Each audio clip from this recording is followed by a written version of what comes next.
देखिए, अगर आपका किसी भी जमीन पे कब्जा है और जो है कलेक्टर के द्वारा, तहसीलदार के द्वारा अगर उस पे रोक लगा दिया गया है, तो आपके पास विकल्प क्या बचता है? मतलब ठीक है, अधिकारी आके जो है या अगर उस पे रोक लगाते हैं तो आपके पास विकल्प क्या, आप क्या कर सकते हैं, किस प्रकार से एक्शन ले सकते हैं?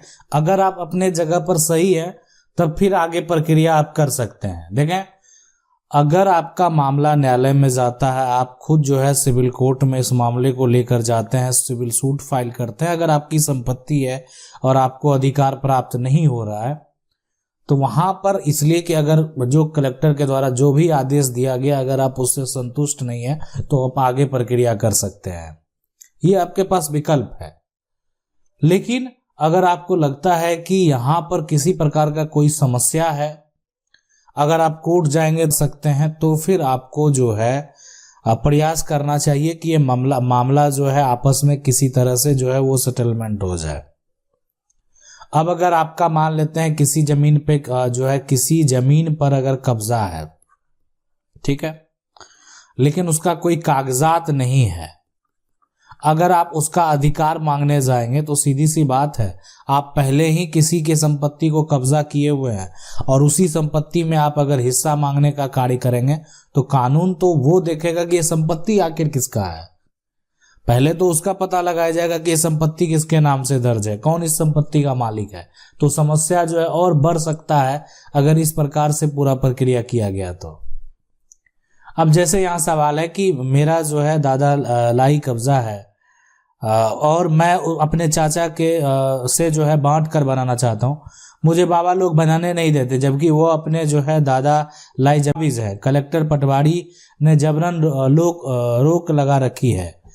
मेरे जो है 40 साल पहले से काबिज थे दादा जो है, बल्कि आबादी के मुताबिक उनकी पक्की दीवार भी आज है और मेरे जो है दादा को मरे जो है 13 साल हो गए। देखें, एक बात आप समझ लें और कि अगर किसी भी अधिकारी का अगर एक तरह से रोक लगा दिया गया है, ठीक है, जो भी प्रक्रिया किया गया होगा उसके बाद अगर रोक लगा दिया गया है, तो आप अगर लगता है कि वो आपकी संपत्ति है, आपके दादा भी उस संपत्ति का उपयोग अगर किए थे, तो आप इस मामला को सिविल कोर्ट जो है लेकर जरूर जाएं।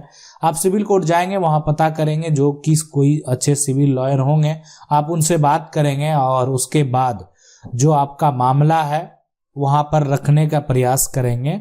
और उसके बाद आसानी से, अगर देखें संपत्ति आपकी है तो आपको वो संपत्ति प्राप्त करने से कोई रोक नहीं सकता है। सवाल है कि सर 10 साल से जमीन का रसीद कटा नहीं है और उस जमीन पर किसी ने कब्जा करके रखा है, जो जमीन को कब्जा किया है वह जमीन को अपने नाम लिखा सकता है।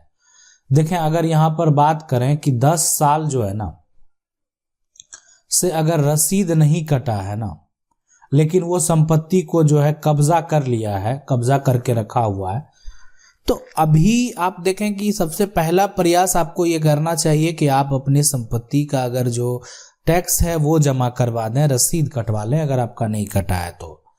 अब रही बात वो कब्जा करके रखा हुआ है, तो आप उसके ऊपर सिविल कोर्ट में अब केस भी फाइल करेंगे, ठीक है।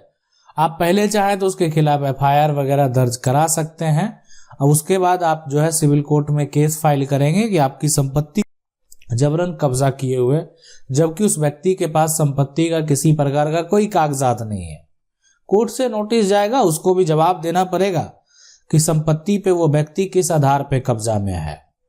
सवाल है कि सर हमारे बड़े भाई के नाम जो है घर है और वो लोन पर है, उस लोन को हम भी जो है बराबर यहाँ पर जो है भरते हैं हर चीज में जो है, और अब वो हमको घर में हिस्सा नहीं देना चाहता। सबसे पहले जो मकान जो है ना, मकान जो खरीदा गया बड़े भाई के नाम पर, वो किनके पैसे से खरीदा गया, किनके पैसे से खरीदा गया?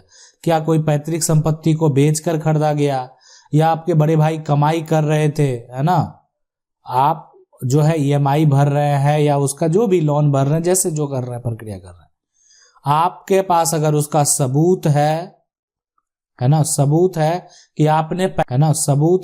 कि आपने पैसा दिया है, तो आप उस पर अधिकार का बात कर सकते हैं।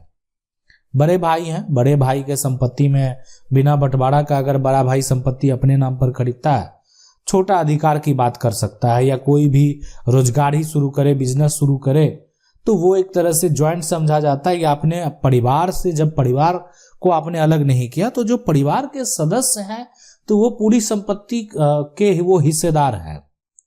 कि परिवार में बंटवारा नहीं हुआ, आप ज्वाइंट में कोई कारोबार कर रहे हैं, तो इस पे हम जो है एक बार डिटेल से भी बात करेंगे। लेकिन आप समझ लें कि अगर आपके पास प्रूफ है, पैसे आप दें तो कैश में नहीं दें, प्रयास करें कि आप अकाउंट से ट्रांसफर करें, ताकि आप वो सबूत के तौर पे पेश कर सकें।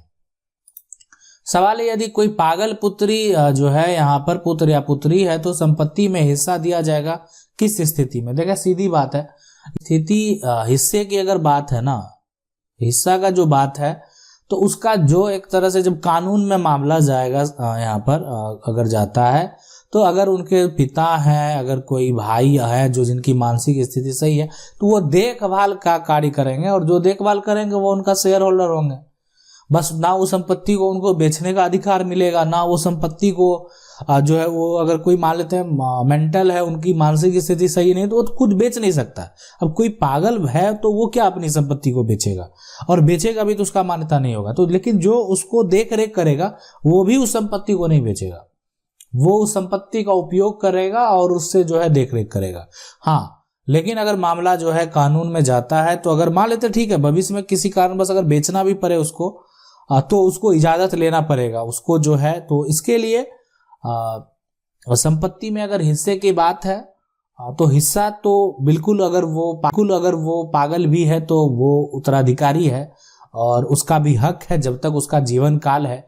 तो जो उसका जीवन काल है उसमें तो उसका वो हक तो बनता ही है, ताकि उसका जीवन कैसे चलेगा। कोई पागल है तो इसका मतलब ये नहीं है कि उसके लिए कोई अलग व्यवस्था किया गया है। परिवार में है तो वो परिवार में ही रहेगा। सवाल है कि सर हमारे दादाजी का 2 लड़का है, हमारे दादाजी के नाम से जमीन है, उसने बड़ा लड़का का बीवी अपने नाम से लिखवा ली है बैनामा, तो छोटा लड़का को मिलेगा कि नहीं? बताइए सर। हमारे दादाजी सरकारी नौकरी से रिटायर्ड थे, उनको पेंशन भी मिलता था, अब हमारे दादाजी का निर्धन हो गया, सर उपाय बताइए। देखें, दादाजी का जो है यहाँ पर 2 लड़का है।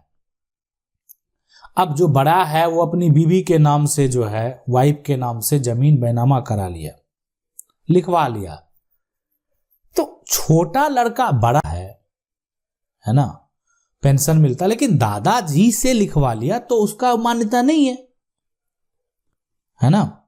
दादाजी के जो है नाम से जमीन है, और बड़ा लड़का का बीवी अपने नाम से अगर दादा से लिखवा लिए, तो दादा का अगर देखें, दादा का अगर पैतृक संपत्ति है, वो एक होता है कि दादा ठीक है नौकरी करते थे, अपनी पैसे की अपनी कमाई से संपत्ति को करते हैं।